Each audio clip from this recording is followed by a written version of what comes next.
I'll stand aside. And he can stand beside the video since he'll be talking Right, through okay. the video. Great. Then everybody else can stand on the side if they want, or if there's anything over there.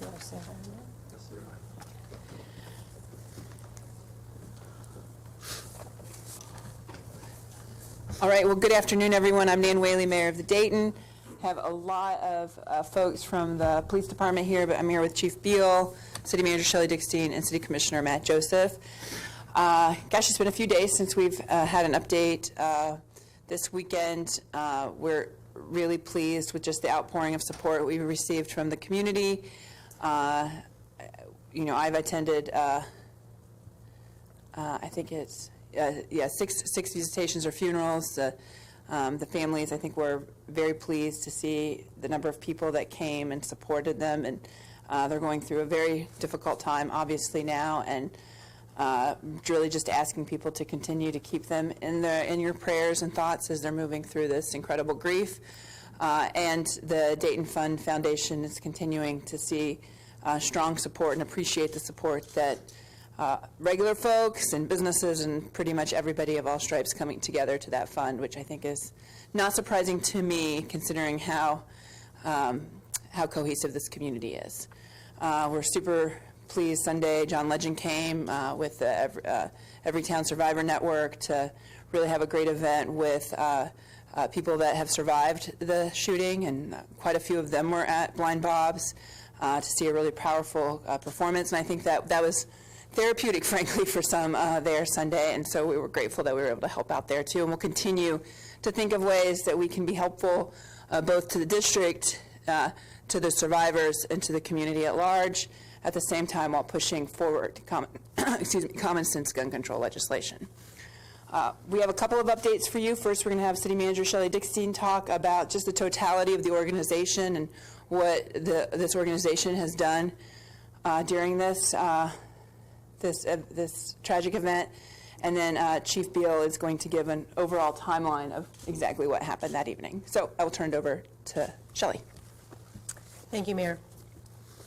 So I know there's been a lot of attention given to the officers who actually engaged in the shooting or neutralizing the shooter. I did want to be able to provide a summary of all of the work this organization did. It is, there was a lot of heroic service provided across the organization and across the region.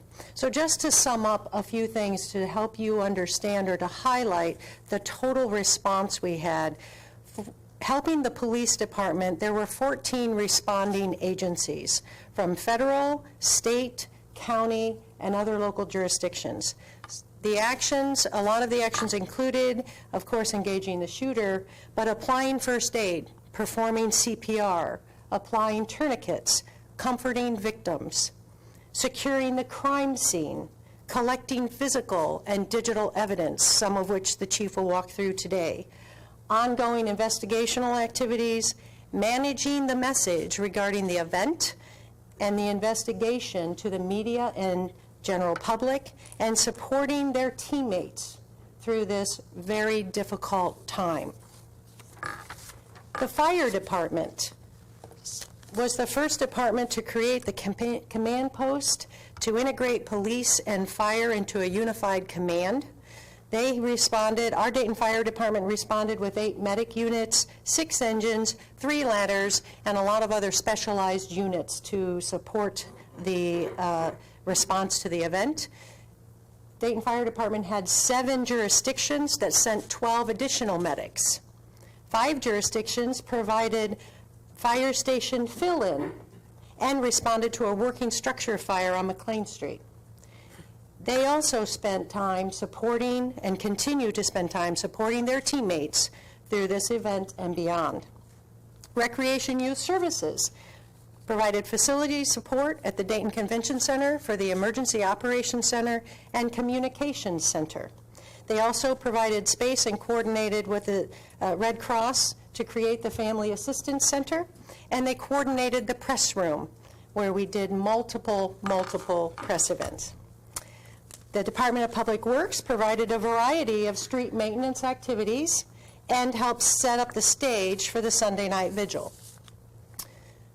The Office of Public Affairs, City Manager's Office, Mayor and Commission Office, and the Law Department established and promoted clear channels for residents and media to get accurate and timely info, including live streaming, press events, and pushing out info on city social media channels and website. They also coordinated an enormous amount of media calls and ensured local and national media had access to city leaders. And finally, managed a great deal of donations and outpouring of public support and pushed out information to start the community in the healing process. So aside from the police officers who engaged in the shooting, there were literally hundreds of people within our organization and throughout the region who provided heroic service to address this tragic event.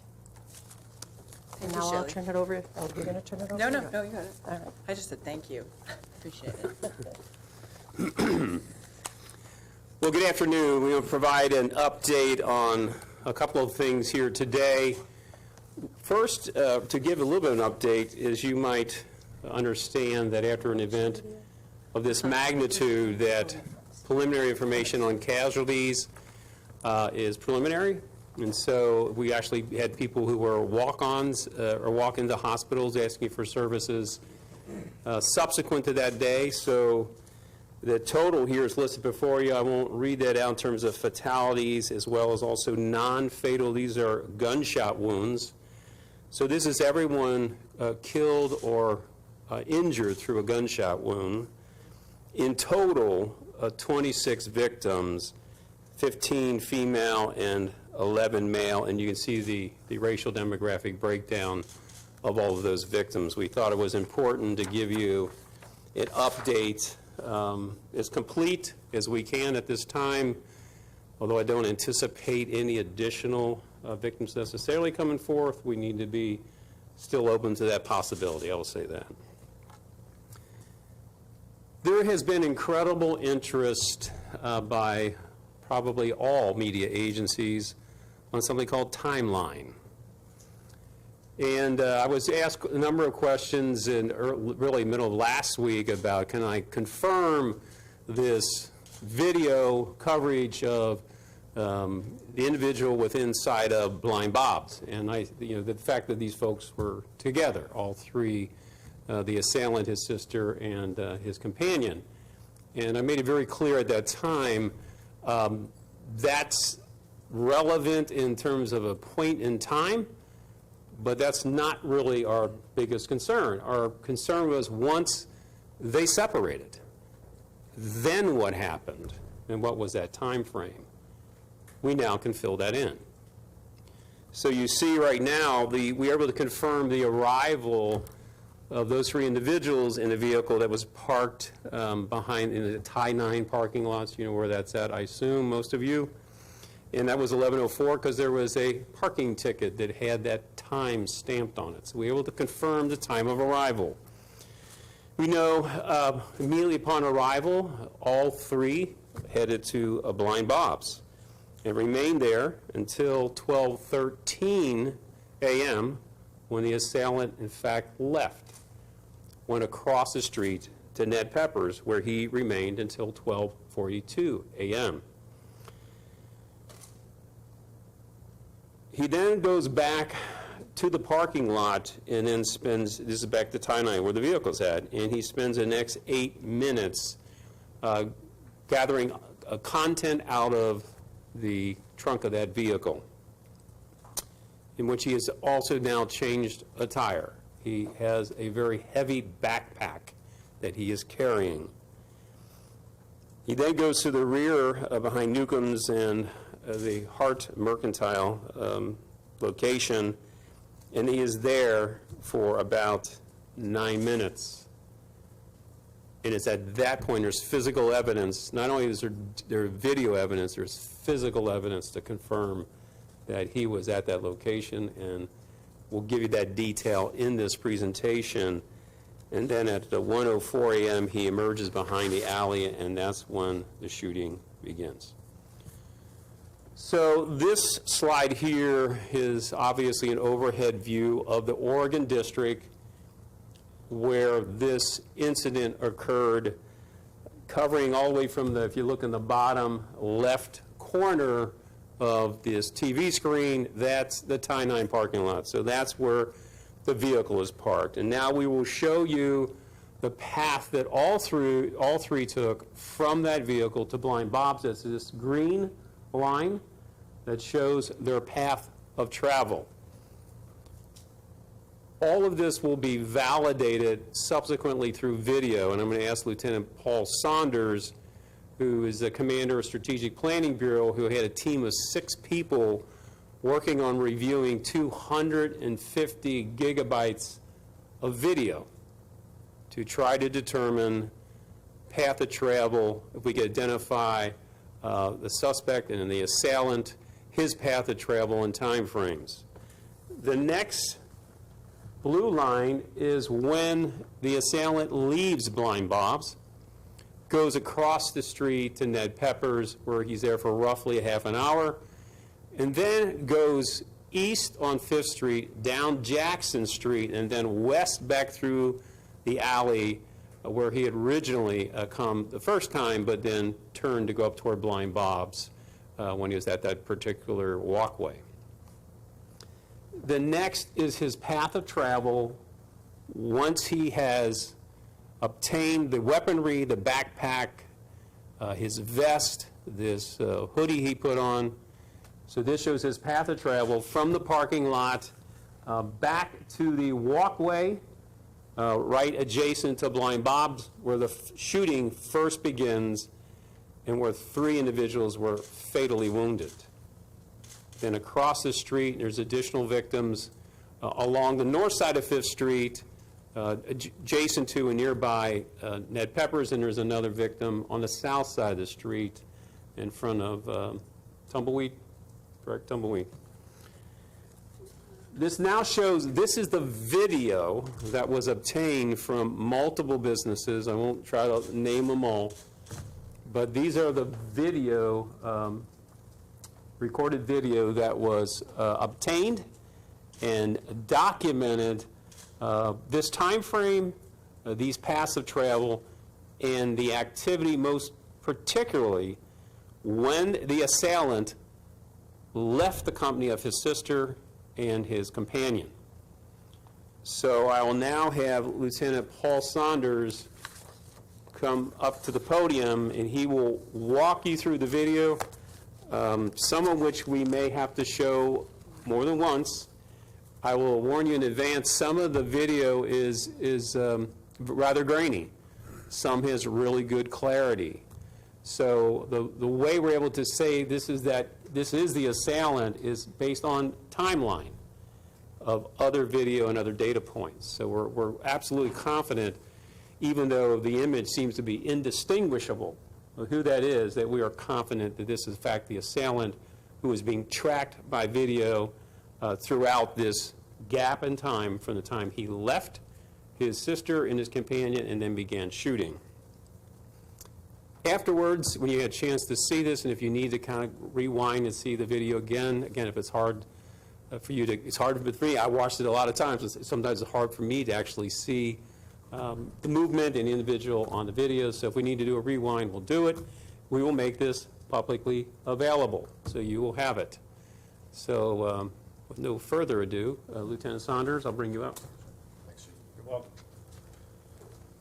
So a couple, before we get going, kind of housekeeping. When you see the video, and it's on the small TV because of the quality, we have different sources of video from the surveillance cameras. To get the best quality possible, we decided to go on a smaller screen for you because it gets real grainy if we get onto a big screen. The timestamps on the individual videos are, everybody had their own timestamp on their security videos.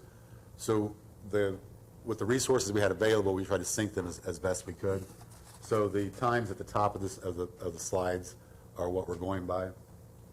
We've highlighted in yellow the different, go back one more, Matt, sorry. The different viewpoints that we have. The lower left right here is a residence that highlights the Tie Line parking lot. This is the record store video, highlights the Tynan parking lot. This is to the rear of Newcom's. That's a very clear video. You're going to see that. That's one of our reference points. You'll understand what I'm talking about when we see some of the video that's very grainy. To the front is Blind Bob's. There's on the patio, and then there's on the front. We have Ned Pepper's video. We have video to the rear from the Hart Mercantile, and then the far right, top and bottom, are both Tumbleweed. Go ahead, go one more for me. So this first video is the Tynan parking lot. This is a private residence. The highlighted yellow is a tree branch, but it's actually behind that tree branch is where the vehicle is. And you'll see the three people. That's going to be the shooter, his sister and friend. They're walking, so they're walking eastbound right now. Hold on a second, Matt. On the right-hand side for each of these slides, there's a thumbnail that shows the video that you're looking at, the camera viewpoint, and it will show the path. So to keep it in perspective and context. The next slide is going to be behind the Newcom's parking lot, or Newcom's in the alley. This is from their video. The video is very clear. You'll see that in a minute. This shows the three of them together. Please note the individual on the left is the shooter. He was wearing a shirt for most of the evening that has that very distinctive decal on the back that made it possible for us to identify him in several different video sources. Next. This is going to be a short clip of a video of inside Blind Bob's. You're going to see the shooter enter from the patio. The sister and friend are still on the patio. He's going to speak with the doorman for a minute. He's going to exit. The time that we have on this is about 13 minutes after midnight. He leaves here in just a moment. You can click next.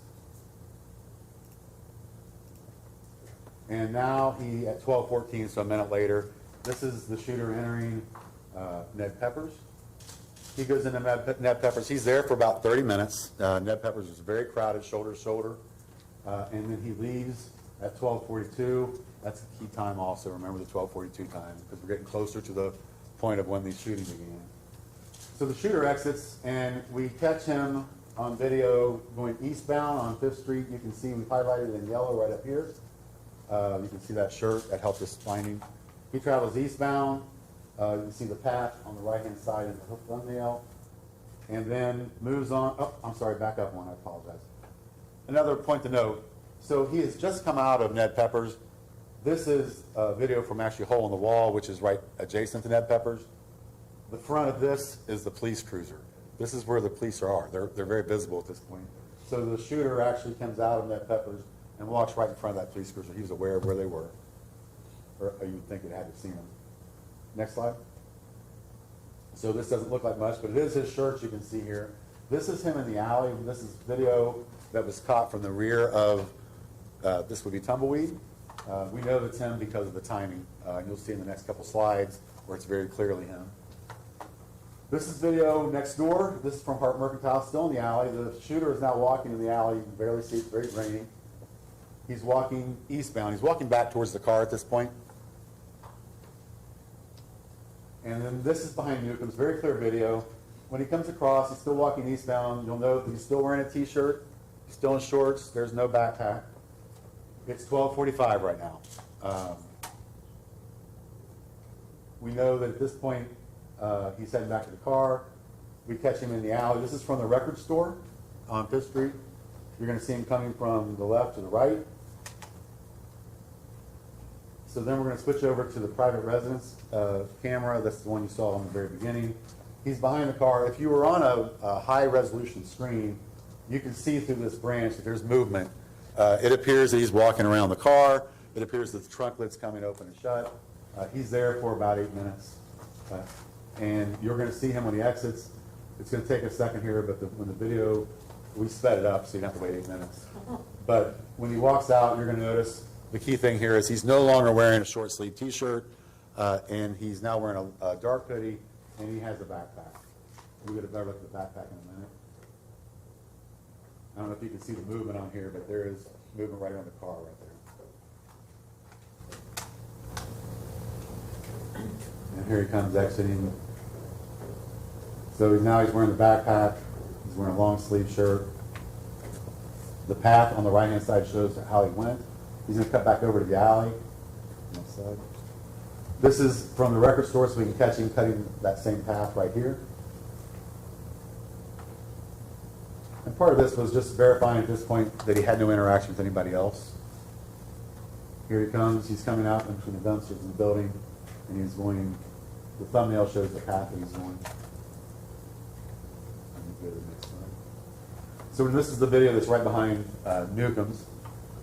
He's going to come from screen rights because now he's traveling eastbound, and you'll see that he has the backpack and he's in long sleeves, and the backpack is weighted down. It's not empty. So this is a key point here because, pause for a second, man. Thank you. On the thumbnail, you'll see that this camera view goes to the corner, which is this corner of this building.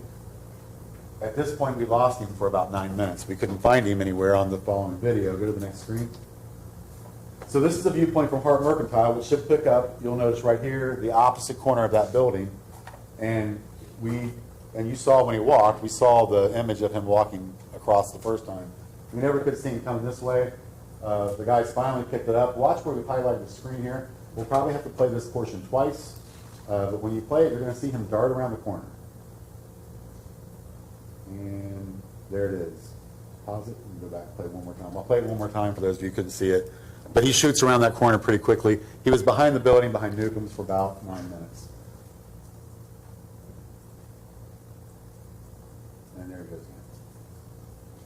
So, click next for me. Next slide. This is the viewpoint behind this. So this is where the corner he just went around.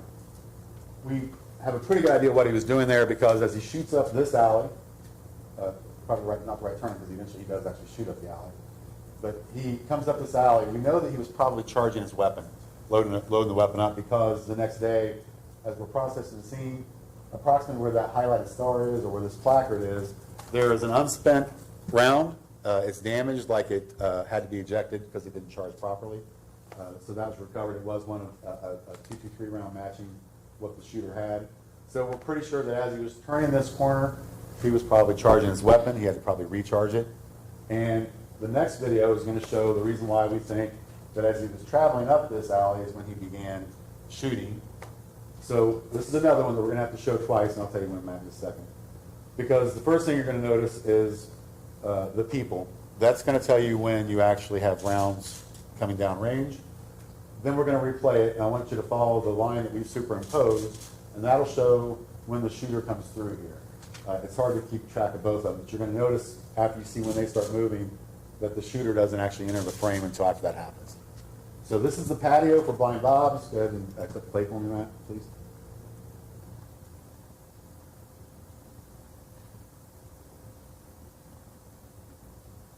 Now they're moving. They've just heard shots. And if you would play again for me.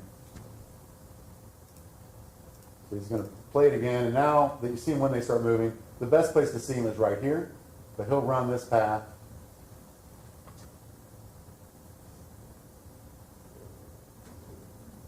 So and there he goes. And we know that he's been firing. Then pause for a second. Because just past this umbrella is the taco stand on 5th Street. That's where our first 3 fatalities occur. One of them is sister. So we also know from homicide tells me from the eyewitness accounts that as he's crossing 5th Street, which is right here on the red line, he continues to fire down 5th Street. And there's evidence of that that they collected also. Go to the next slide for me. So this slide that you're looking at right now is, we're going to kind of move you geographically down the street. This is from the hole in the wall, which is the store that is adjacent to Ned Pepper's. The cruiser I showed you earlier is actually, it's not in the picture right here, but it's because it's cropped. But the cruiser and the police will be right here. This is the crowd in front of the hole in the wall there. When the video starts, they are reacting to shots fired, and you're going to see the first response of the officers. Go ahead and hit play for me. So they've obviously just heard the gunfire. The first officer coming around this corner you're going to see will be Officer Rolfes, I believe. Followed by, I believe, Officer Denley, or the remainder of them will come out. They'll fan out right here. And you can see when, and this might stutter on me because this video does, but I didn't this time. So they're engaging right now. So this is the officers, and because later on you can barely see these guys from the shot that we have. And I wanted to start off because that was the first response. So the next slide is now from Ned Pepper's, and this is now angling to the west. So the shooter is up the street. He's crossed Fifth Street. He's been shooting downrange or down Fifth Street. The officers are reacting. You saw Officer Rolfes. You're going to see him again. He's going to come up in this portion of the screen. We have had to redact some of this just because there's some sensitive material on there that we didn't think was good for the public.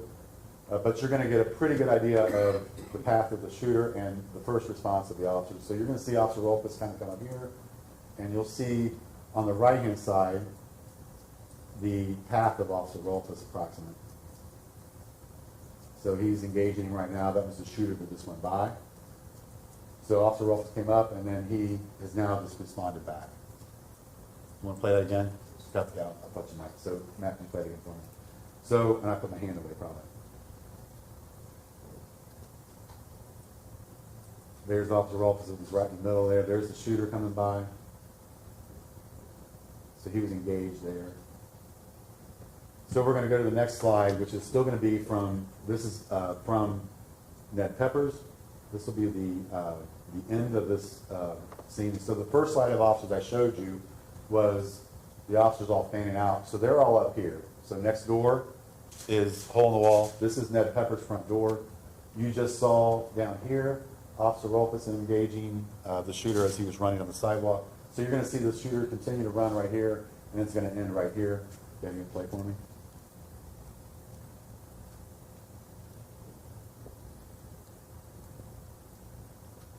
And then pause it for me. So if you look at the thumbnail on the right, you can see that the shooter is right in front of Ned Pepper's. The blue dots show you where the police are located on the thumbnail over here. By our best resources that we have at our fingertips, we believe that the shooting started at approximately 1:05 and 35 seconds. We believe it ended at 1:06 and 7 seconds. That's 32 seconds. Depending on which video you're looking at, our first engagement was about halfway through that. All of this data has been turned over for more technical analysis with the FBI. That'll take quite a bit of, it took us a while to go through what we've got, and we were just honing in on certain parts. They will be going through audio and syncing social media, which we've collected that also. But in a nutshell, this accounts for the shooter's movements from the time he arrived in the Oregon District to the time that the incident ended. Lieutenant, you said the shooting started at 1:05. What again was the first time you saw him on video at all? At 11:04 would be the first, 11:04, 11:05. That would be in the Oregon District parking lot. When the very first clip I showed you of him exiting the vehicle, that would be our first time on video. Did you say 12:42 that he actually passed the police officer? The time on the, I got the timeline right here. It's when he exits Ned Pepper's. Yes. Well, the police vehicle and likely police officers at the same time. Do you think he was going into Ned Pepper's to case it? Yeah, that's a great question. I think there's a good, whether he had gone into Ned Pepper's to case it, I think that's a strong probability. But let me also say that he was very familiar with the Oregon District. So this was not a place that he did not know. Is there any chance that while inside Ned Pepper's he had some sort of encounter or interaction with someone that could have resulted in this? No, there's no indication that he had, he had contact with individuals in there, but there's no indication that any of those were of significance that would generate some kind of response like this. This was a plan well before he got to the Oregon District. What's the most important thing you learned from watching that video? It's very telling. What did you learn from it? Well, I think it was really important, were there co-conspirators? Were there some other folks aiding and abetting? We're not saying that this is the finality of that conversation, but clearly that day, during that time frame, we don't see anyone assisting him in committing this horrendous crime. So that's important information. It also, that plus some follow-up investigation, seems to strongly suggest that his companion had no idea what he was going to do, nor did he have any knowledge of the weapons that were in the trunk of that vehicle. Do you think he knew exactly where his sister Yeah, he did know where they were at, because they were communicating during this hour back and forth. One brief phone call, we don't know the content of that, that was his sister and he, so don't know what that content is. But also text messages also. Did he say meet her at the taco stand, or was she just in line to get food? No, there was no invitation to meet. There was a communication that, from his companion, that they were, quote, going to the taco stand, and that was about 7 minutes or so before the shooting occurred. So with her being one of the first few victims, do you believe that he knew that was his sister?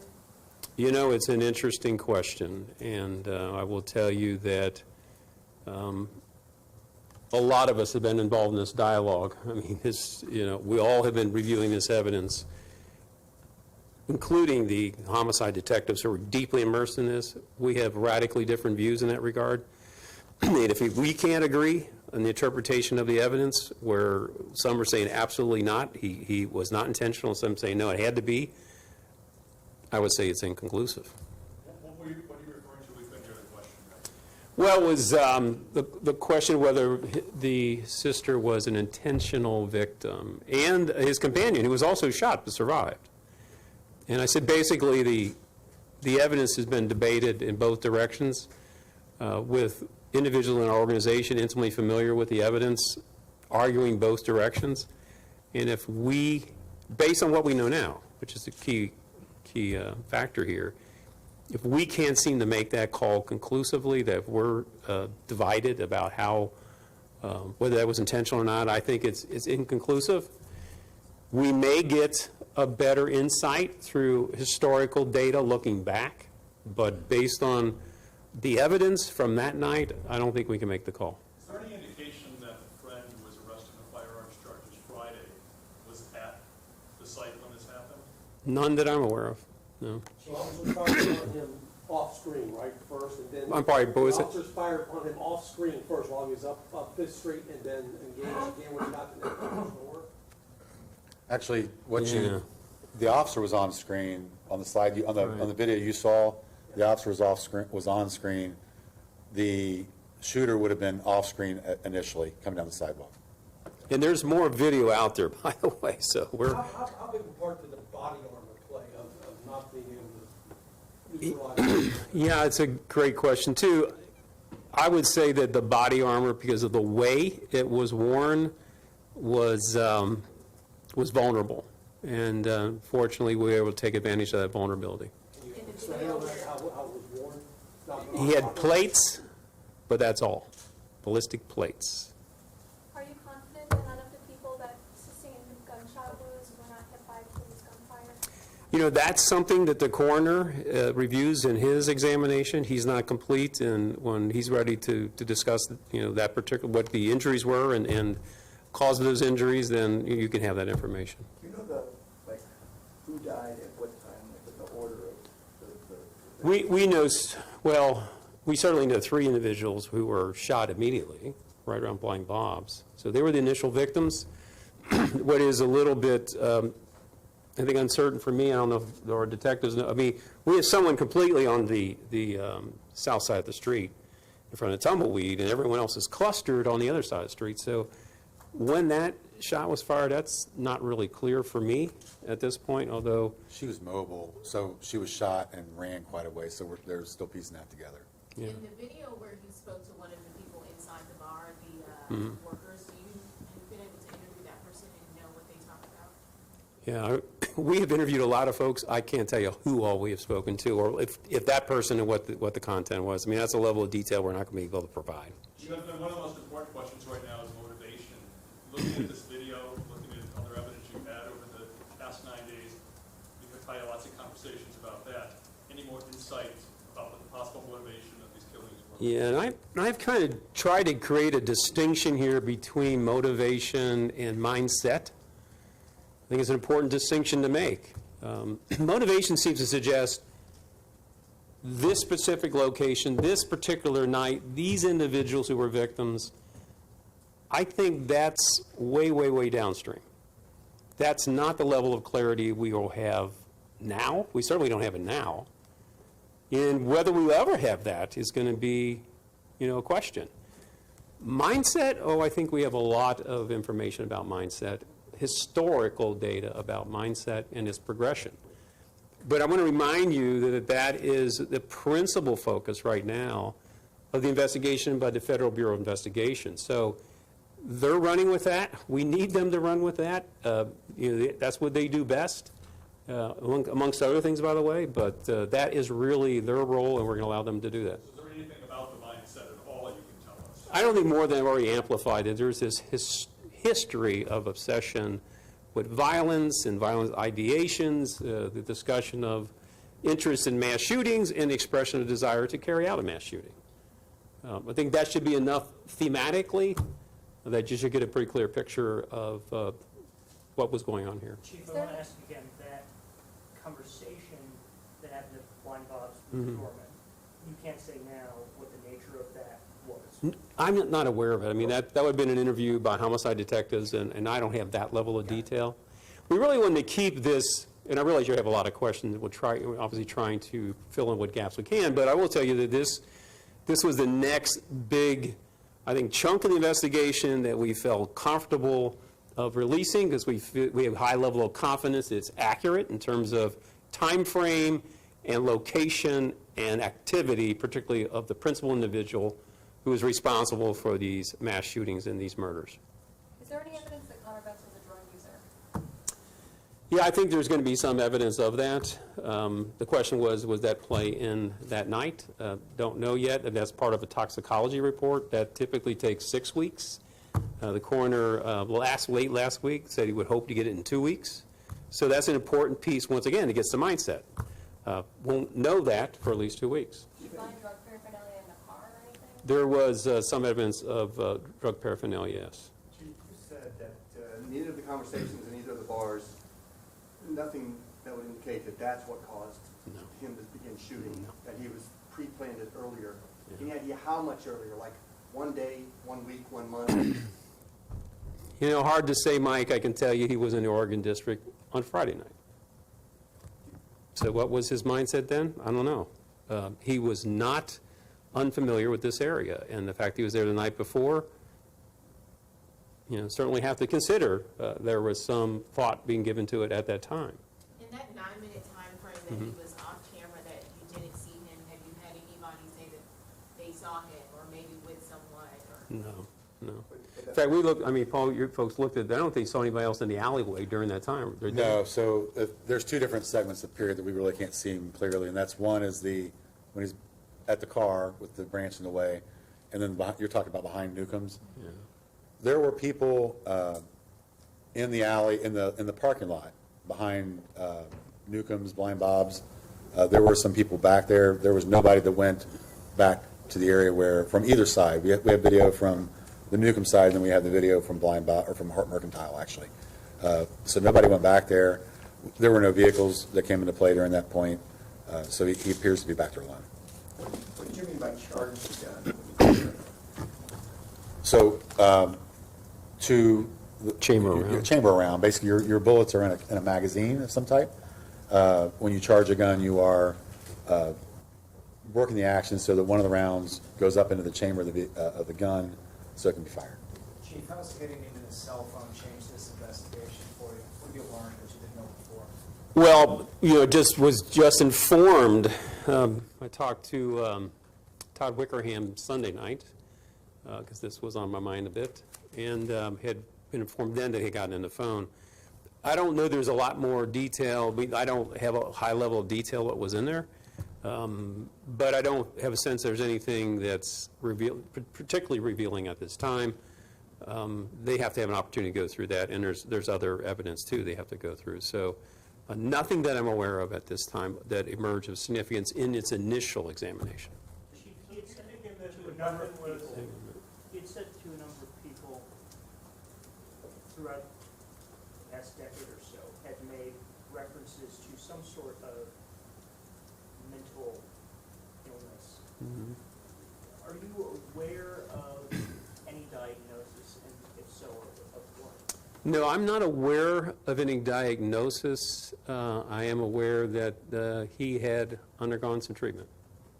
And I can't comment further on that, but I am aware of that. Do you think Ned Pepper's was his destination? It seems so. It seems so. Yeah. Chief, are you thinking that he had the weapon in the backpack disassembled in that 8 minutes or whatever that span of time was? Correct. He assembled everything? Right. I don't think he could have put that weapon in its fully built-out state in that backpack and not have it sticking out. So it's, to some degree, I think it was disassembled. I think that's a pretty fair conclusion to draw. And of course, you had that drum magazine too. So, yeah, I think that's part of the explanation for the 9 minutes, right? Right, and that's noticing the fact that the backpack appeared to be weighed down. So it's safe to say it was probably in the backpack. And we've checked with a lot of our weapons techs and the SWAT guys. They all kind of concur that most likely that weapon had to be broken down to some extent. Is there any evidence that, Oh, wait, I'm sorry, hang on, Mike. is there any evidence that Megan Betts had a chance to confront Connor when he was shot? None. Did she even recognize? There was a question even of visibility, quite honestly, from that alley, because you have the patio blind bobs, you have all those umbrellas, kind of hanging down. Her and the companion are on the opposite side of the taco stand. So there's a real question, could even see who that was on the other side. Which is why I'm saying this, the evidence seems to be questionable, although it's very clear 7 minutes before he started shooting, he knew they were there. But they So. didn't know that there was any guns in that car. There, no indication that they knew. Did you learn anything significant from the companion? That still is, like I said, it was a conversation in progress, but I think probably that of greatest significance, there does not seem to be any indication that he was aware, as I said before, the existence of the weapons in the trunk or what the assailant intended to do that night. Did he say anything about why Betts had left them and separated? No, I don't think, they may have, but, if that was part of the interview, I'm not aware of the response. Have you learned important investigatory information from any of the other people who were hurt? That has been, I will say, a bit of a work in progress, and at this time, I don't have that level of detail. I mean, it was literally, to now be able to tell you today, it's not 14 gunshot wound victims, it's 17. So just trying to get their identity, demographics, we need to get offense reports, we need to get medical records. I mean, there's a lot that goes into trying to establish what happened and how they were injured, et cetera, so. Chief, just your thoughts on 1 week out, just your thoughts on the community, your police officers, and where we are. Well, this community is remarkable, just remarkable.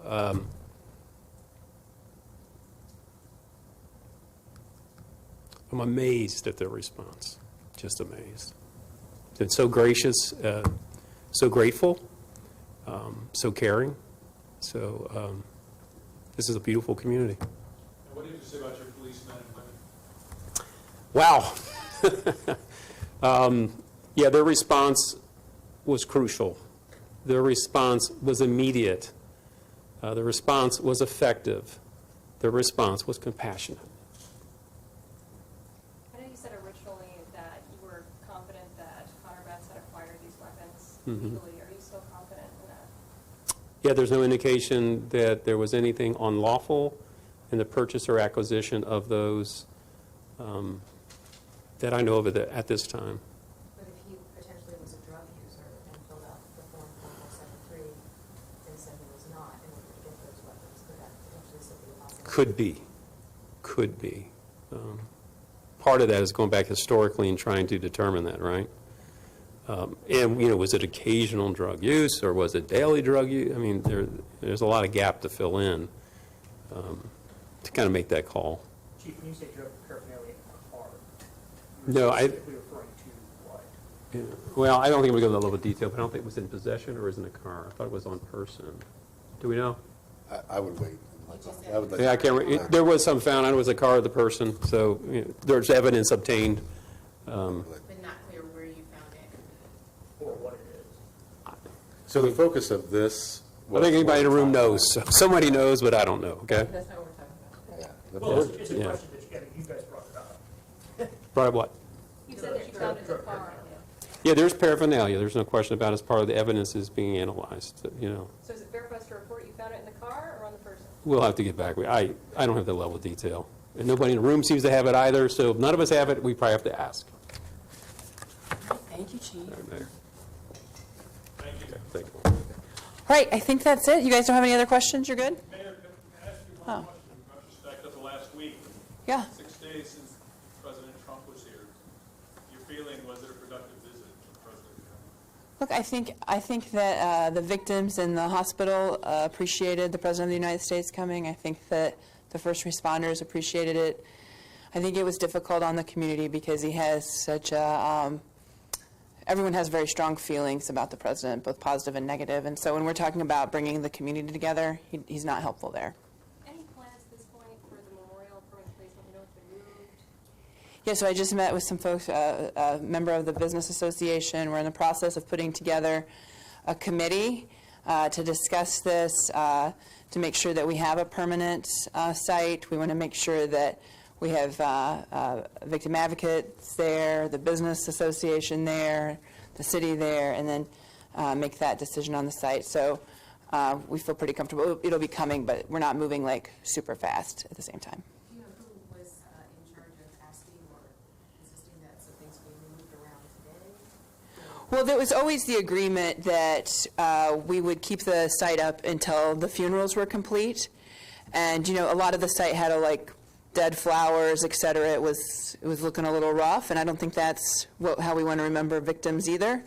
So the cleaning of that up, I think, was just a timely part. We know that people are still mourning and grieving, so there's still space there. So that's not what was done, but, you know, we want to make sure that we honor these victims and their life in an appropriate way. Okay, thank you, guys. Oh, Chief has one more thing. Honest person. Honest person. Okay, that's the answer. Hyperparaphernalia? Just on his person. How's that? Have a good one, guys. How